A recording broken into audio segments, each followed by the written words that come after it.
Escalating a regional power struggle. The United Arab Emirates is accused of secretly bombing Libya with help from Egypt, raising concerns that a proxy war is tipping over into direct involvement. But who is backing whom? This is Inside Story.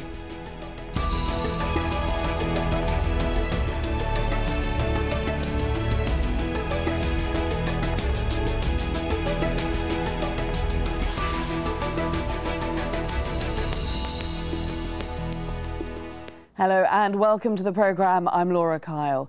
The political turmoil in Libya is exposing a growing gulf between rival Arab states and defining a proxy war over the threat to the region's old order since the start of the Arab Spring.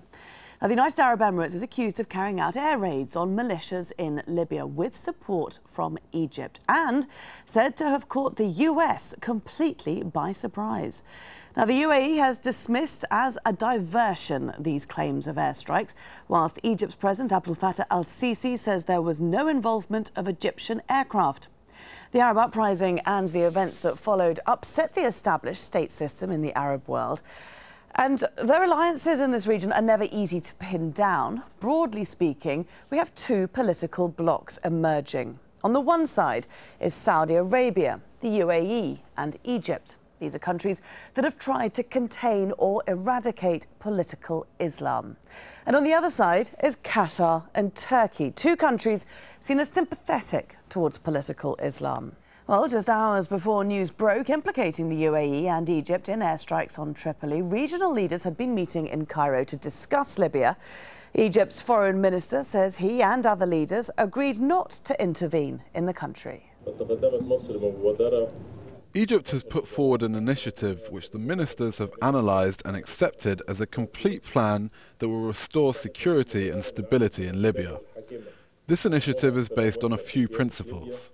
The most important are respecting the unity and supremacy of Libya, refusing any interference in its internal affairs, following dialogue, stopping violence and terror, and supporting the political process.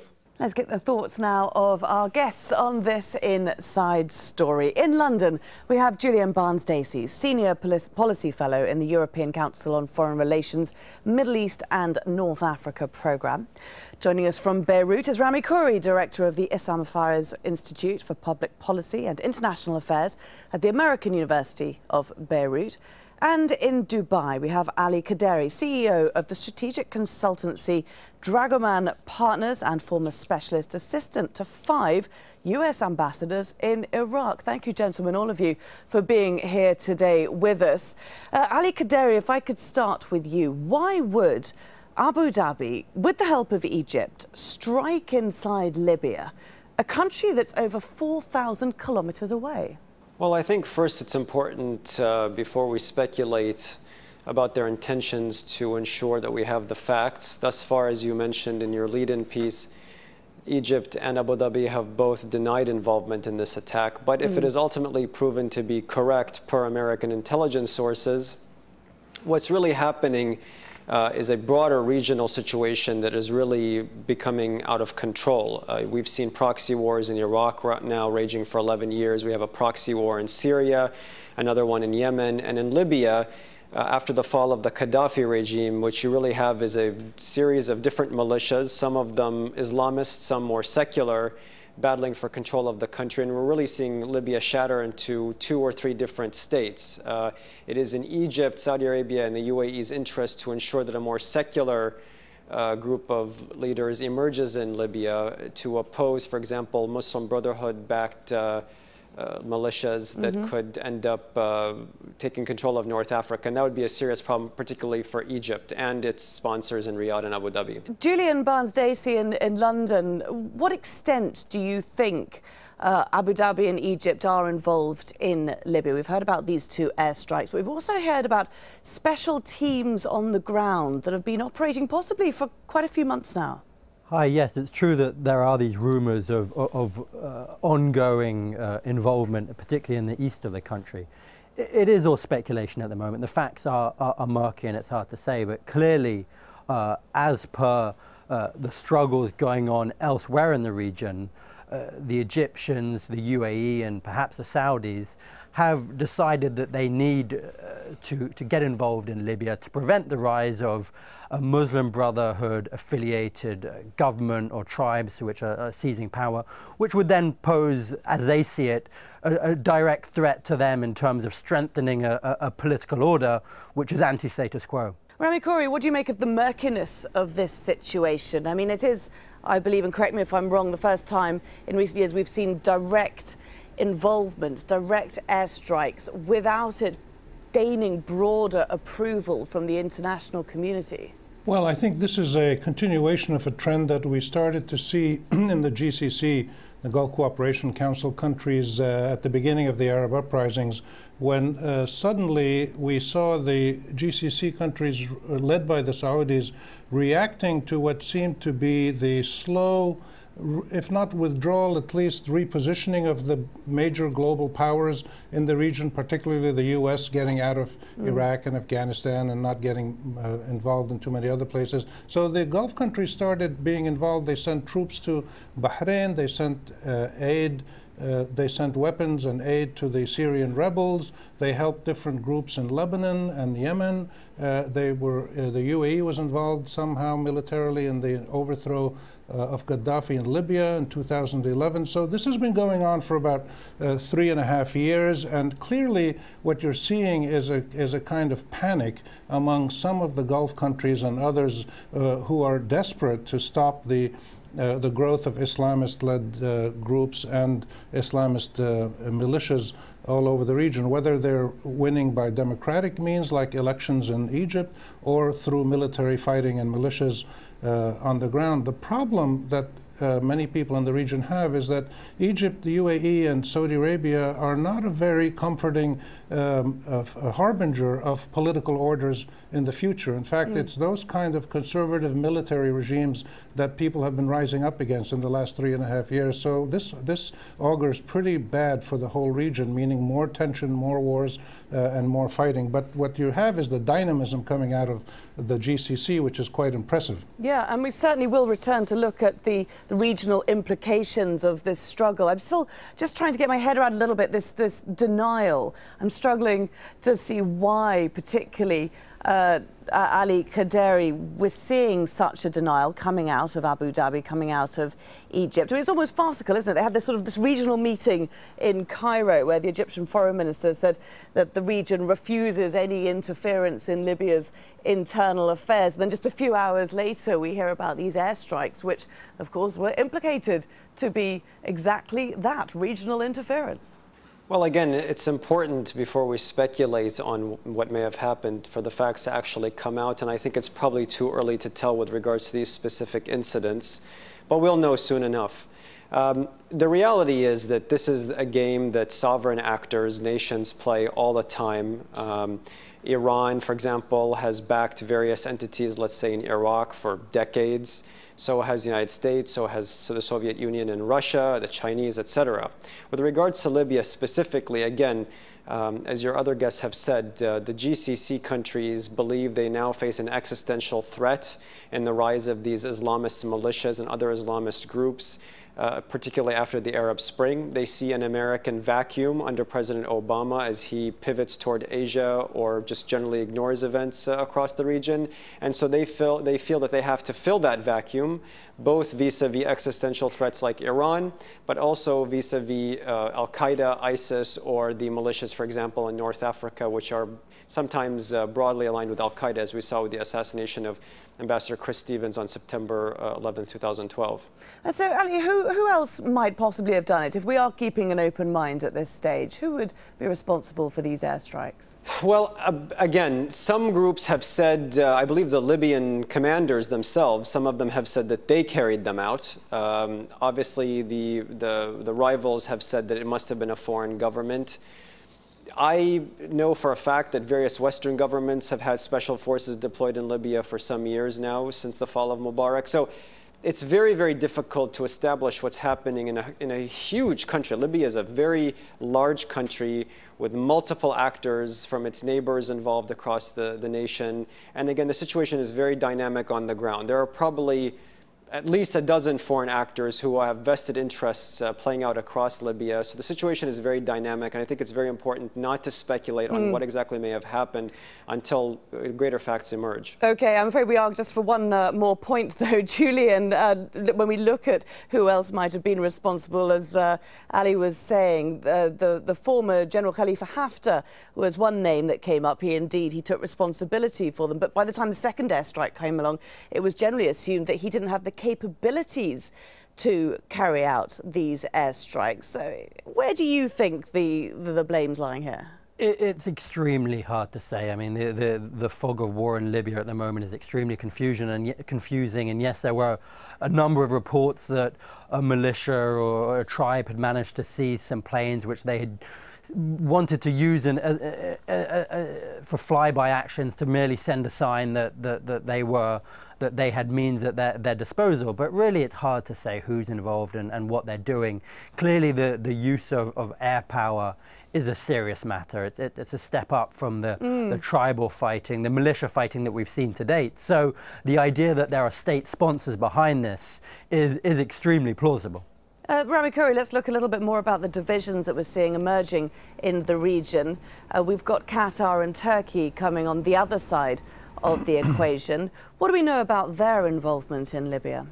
Well, I don't think it's easy to divide the whole region into two camps that represent the two poles of a new Cold War. You have a constant situation of shifting alliances based on short-term interests, and Qatar and Turkey have been working with some of the Islamist groups all across the region, and therefore people see them as supporting the Islamists, while Egypt and Saudi Arabia and others are against the Islamists, and the Iranians are helping their own Shiite and other allies in the region. But clearly these are situations where most of these actors, the regional actors, including small countries like Qatar and the UAE and big ones like Iran, Turkey, and Saudi Arabia, are learning how to throw their weight around in the region. They've been using military means recently, including a ground incursion from Saudi Arabia into Bahrain, which is quite extraordinary. I mean, it was basically a parade of Hummers, more or less, but it was a very symbolic physical movement of troops into Bahrain, making Bahrain unofficially a province of Saudi Arabia. Egypt is unofficially a protectorate of Saudi Arabia and the UAE because of the tremendous billions of dollars that those countries give Egypt. So they're throwing money around, they're sending troops on the ground, they're helping rebels, and now you've got air power, and other means will be used, diplomatic means, etc. So I think the situation is one in which we're seeing a whole new phase. We don't know how long it's going to last, but a whole new phase where regional actors are stepping in to fill in the vacuum that has been created by the partial withdrawal of the big powers that used to dominate the region. This started on a small scale when the Cold War ended, but you're now seeing it on a much bigger scale as the U.S. is getting out of Iraq. And the collapse of countries like Iraq, or near collapse of Iraq, Syria, Libya, Yemen, and others, is creating a free-for-all where there are literally hundreds of militias, and these groups change all the time. They're sometimes Islamists, sometimes tribal, sometimes nationalist. They will make different coalitions. You see it in Syria happening on a weekly basis. So I would shun trying to look at the region as two big camps with Qatar and Turkey against everybody else. This is really a situation, unprecedented situation of chaos and turmoil in many parts of the region. And there are indigenous players now, governments, armies, royal families, militias, Islamist groups, private sector people, all kinds of actors now are trying to find their niche and to reconfigure their countries, but it's going very, very slowly. A lot of shifting sands. Ali, let's look at what the Arab countries actually have at their disposal as they do figure out the alliances and choose who they're going to support in which country and why. I mean, for example, how strong is Abu Dhabi's military? Because we see these arms fairs, and we see a lot of money being thrown around and a lot of very expensive, very up-to-date equipment. Is the region heavily armed? The region is indeed heavily armed, frankly more armed than probably any time in history. The United Arab Emirates possesses 60 Block 60 F-16s, which are the most advanced F-16s in the world, actually more advanced than America's own F-16 fleet. They're very capable, and as General Petraeus once said, the UAE's Air Force would be capable of taking out the entire Iranian Air Force within hours. But I think it's important to focus not on normal military capabilities, but frankly asymmetric and irregular warfare. And Iran, through its Revolutionary Guards Corps, and particularly its Quds Force, has the supremacy in this regard. We've seen the Iranians exercise a huge amount of influence over events in Iraq, over Syria, over Lebanon, and recently in Yemen via the Houthis, and perhaps even in Bahrain, through basically campaigns of co-opting those populations or various political dissident movements, by injecting a lot of cash, by assisting them with intelligence, and even by training, arming, and equipping some of these groups. For example, the Houthis in Yemen, some of the groups opposing the Al Khalifa dynasty in Bahrain, and then the wide variety of militias in Iraq, now the Assad regime in Syria, and again in Hezbollah in Lebanon. So you have the regular military capabilities that countries like the UAE, Qatar, Saudi Arabia, and Turkey have. And collectively, they're spending probably over $100 billion on weapons purchases from the United States and Russia and other major powers like the UK and France. And then you have, like I said, the Iranians that are more focused on the irregular and asymmetric warfare campaigns through really using subversion as a means of exercising their regional hegemonic ambitions. And Rami, do you think that this situation is sparking even more of an arms race, where we're seeing countries seeking even more advanced and better equipped military weapons? I don't think so, no. Historically, the arms that Arab countries have been used primarily against their own people to maintain order. Occasionally, you've had some regional wars, Iraq and Iran, and some Arab-Israeli wars. But I don't think we're going to see a major regional war with Arab armies or Iranians or Turks fighting each other. What you're going to see, I think, is what Ali basically said, a continuation of asymmetrical warfare. The problem is that these countries, these governments, in some cases are coherent and strong governments like Saudi Arabia, like Jordan, like Turkey, and in other places they're not. If you look at Libya, Syria, Yemen, and Iraq, maybe Sudan to an extent. These are countries that are very fragile, and we don't know if they're going to stay as countries. So what you're seeing is a dispersal of the tools of violence, the means of violence, among hundreds and hundreds of smaller groups, militia groups, tribal groups, family groups, whatever. So what you're going to see is continued militarization of the region, but not major arms race. And by the way, all these hundreds of billions of dollars that the Arab Gulf countries have spent on weapons, you'd think they would be using them against the Islamic State in Iraq and Syria, but they're nowhere to be seen, which is kind of bizarre. And also, we need to look at the US's role in this, because the US was not involved for sure in these airstrikes. In fact, it was significantly involved in the coalition operation to topple the Libyan leader Muammar Gaddafi. That was an offensive that was sanctioned by the UN Security Council. But both the US and the UN have made their views very clear about further involvement. And the US State Department spokeswoman Jen Psaki said, "We believe outside interference exacerbates current divisions and undermines Libya's democratic transition." This was also echoed by the UN. Any kind of interference or foreign intervention won't help Libya to get out of the current chaos. So what is important is to support Libyans who want to fight chaos and who want to do it through a political process. No more conflict, no more confrontation, no more war, because this will only create a more chaotic situation, which is the worst situation for neighboring countries, for the European Union, for the international community. Julian, the US was very much caught off guard by these airstrikes. Why do you think it wasn't given any forewarning? It's going to be pretty embarrassing for the State Department.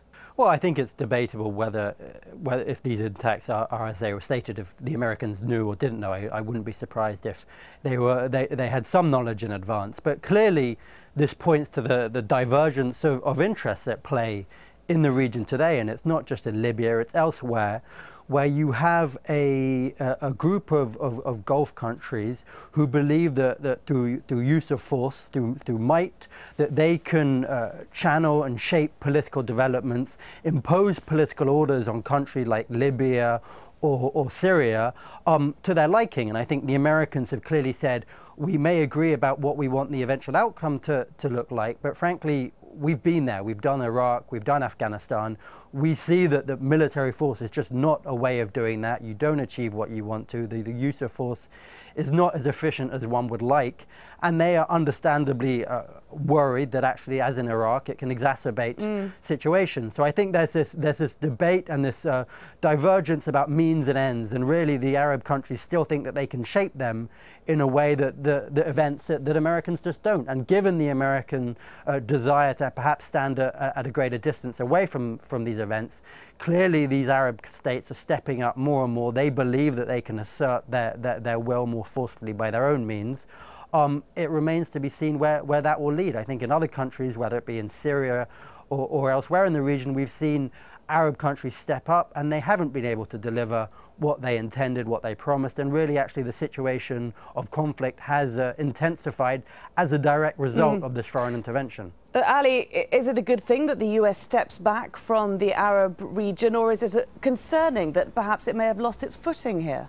Generally speaking, I'm extremely concerned about America's leaving a vacuum in the Middle East under President Obama. And in a recent open letter to the president, I urged him to appoint a Middle East czar and to really draw up a cohesive, coherent Middle East strategy and to shuffle his national security team. Because again, what we're seeing through the American vacuum that's evidenced in Afghanistan, or especially in Iraq, the fact that we let the civil war